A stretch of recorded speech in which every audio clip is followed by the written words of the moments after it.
In the last episode, we left North Cyprus and we arrived in Larnaca City where we were going to spend 2 nights. And now we head into Larnaca. Into Larnaca. So we kicked off the day with a delicious brunch at a cafe called Mingle, and since it was Christmas time, we added 3 glasses of mulled wine just for good measure. This is so good. I've had like 1 bite. Now, Larnaca City is a relatively small area and is walkable, so if you're down to explore, by all means, you can get around the city within a day, or maybe 2 days if you stretch it out. Day number 5. The first stop is the Salt Lake, so we can get a little bit of exercise today in, rent some bikes, which is where we're walking to right now to find the shop. Good to go? Yeah. Enjoy your day. Thanks a million, man. You have a good day too. This is actually the roundabout, because that's a different roundabout. This roundabout, yeah, we gotta go straight. You sure? Yeah, we're not going on the highway. A really important tip, when you come in to this Salt Lake, make sure you're on the other side of the road. We just had a little fiasco where Kelly almost got crushed. What? Tell the people what happened then. No, we're on the other side of the road. The pedestrian crossing was on the other side, and we had to like lift our bikes and scurry with like an 80-year-old woman being like, "Come on, let's go." Anyways, we made it to one side of the salt flat. We're heading over here to the mosque. The temperatures in the summer are so high, are so hot, that it causes the lake's water to evaporate and it just leaves the salt behind. While it would have been such a great experience to see the lake in that state, it still was quite enjoyable just to take in the beautiful panorama and just to be out in nature, really. So on one end of the lake is the historic and a very important 18th century mosque. You're probably wondering what it is that made this mosque so important. It's said that this mosque was built over the tomb of Prophet Muhammad's foster mother. It's also the main pilgrimage site for Muslims in Cyprus and is also among the most important holy places within Islam. I wonder what was what. Okay, you think that's a stove? I don't know if this was someone's house or what. If you love cats, well then you're definitely going to love to visit this place because there's an entire colony of them. There are so many cats here. You already got 1, 2, 3, 4, 5, 6, 7. Like a million cats. Thankfully, we caught a day of nothing but sunshine. This made the ride even more enjoyable. So this board here has like a whole lot of information I didn't even realize was on it.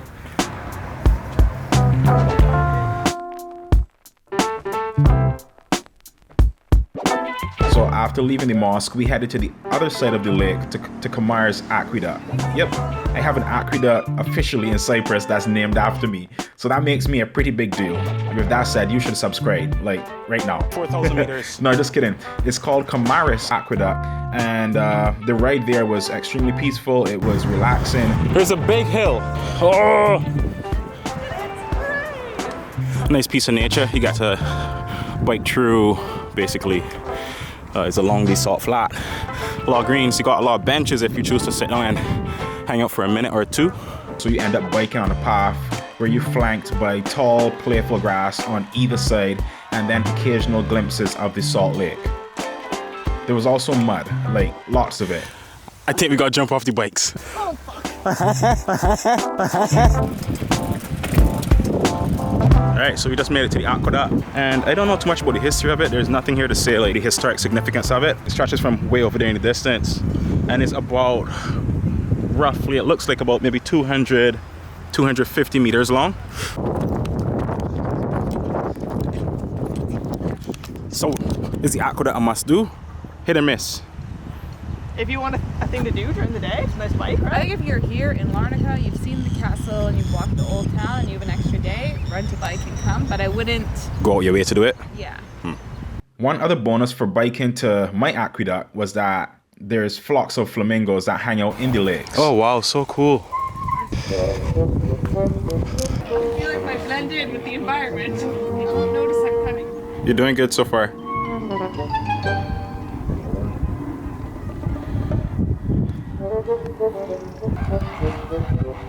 Now my lens couldn't zoom so far out there, but I guess you get the idea.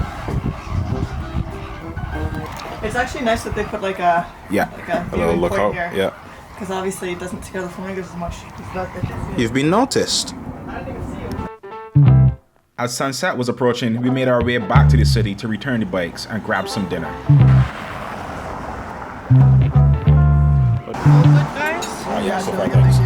We just had a quick snack.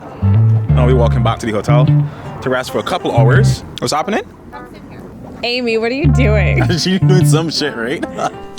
Once we finish resting, then I'm gonna come back out and head to a bar called Rum Tree, which is supposed to be pretty good. It's supposed to be like lots of different types of rum and cocktails. So.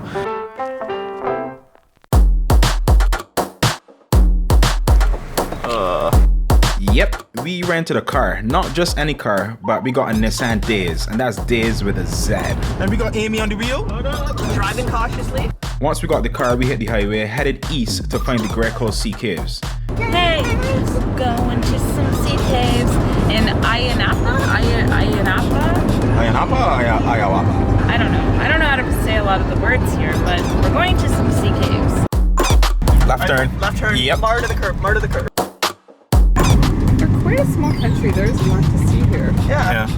50 kilometers later, we pulled up at a parking spot. Shortly after jumping out of the car, this friendly chocolate-colored dog, he ran up to us, and he was wearing a collar. So my first assumption was that he was maybe a military dog, because there was a military camp nearby.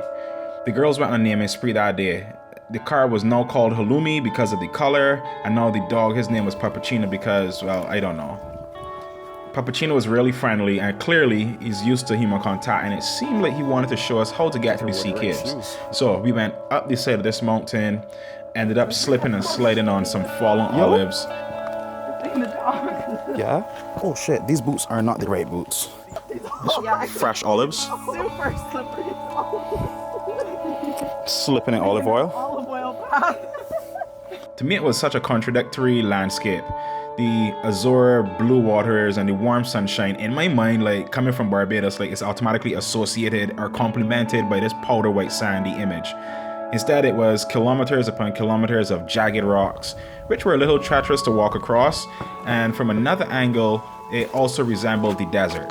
Long story short, it was extremely scenic and Instagram friendly. I know, she's so cute. No matter how far we looked, there was still no sea caves in sight. No, you were supposed to keep going. We changed directions, we descended the mountainside and started walking towards the water. It was then that we came across a sign pointing towards the sea caves.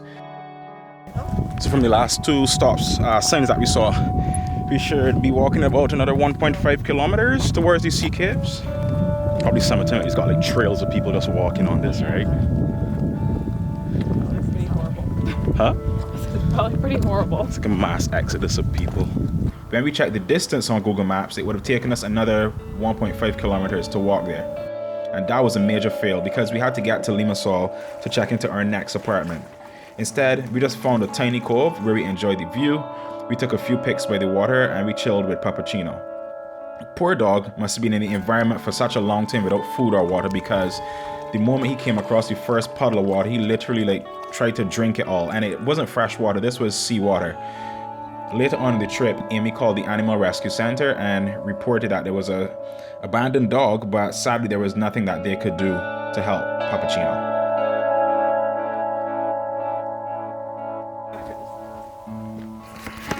Sad. Did it eat it? Yeah. It's kind of like a dog So I mean, biscuit. it's got some. Something, you're gonna need to drink a lot of water. That was a good thing we got some water in there. Where we at? Oh, too far. There you go, Puppercino. Last biscuit, buddy. Sorry, baby, I don't have anything else. I know, Puppercino. Bye, puppy. We tried to find the sea caves, we didn't quite get there. So we're pushing off from this spot now and heading to Limassol. Everyone's responsible for watching the gas gauge. To add to the piling list of mishaps and sad stories, we caught a flat tire while en route to Limassol. In a classic turn of events, a ride has shown up on our trip and we have lost a tire. Woo! We just felt a strange wobble in the car and we pulled over. Thankfully, it wasn't a blown out tire and we were able to safely stop without causing any accidents. Is that too big of a thing though? No, I don't. Don't get too excited, is it? Is it? Oh. Oh. We waited about 1 hour before someone came to our rescue and shuttled us back to the office so we could get another car. Take 2. All right, here we go again. Good. Alright. Good. Oh, Okay, wait, plug in. I'm riding dirty. And your mirrors are okay? Yeah, they don't. They are not. Not motorized.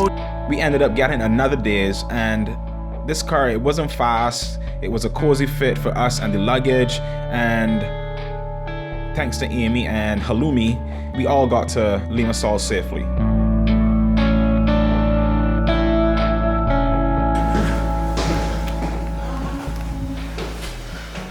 This must be 2.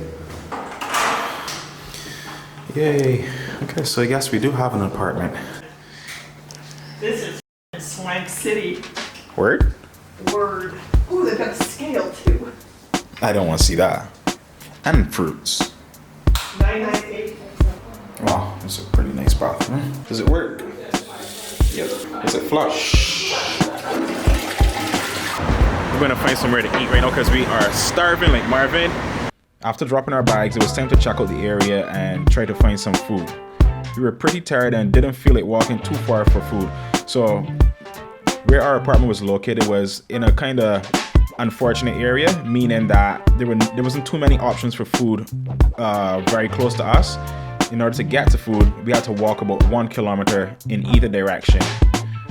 So we settled for Pizza Hut dinner. The girls got pizza and I settled for some ribs. And that was the end of our day number 6.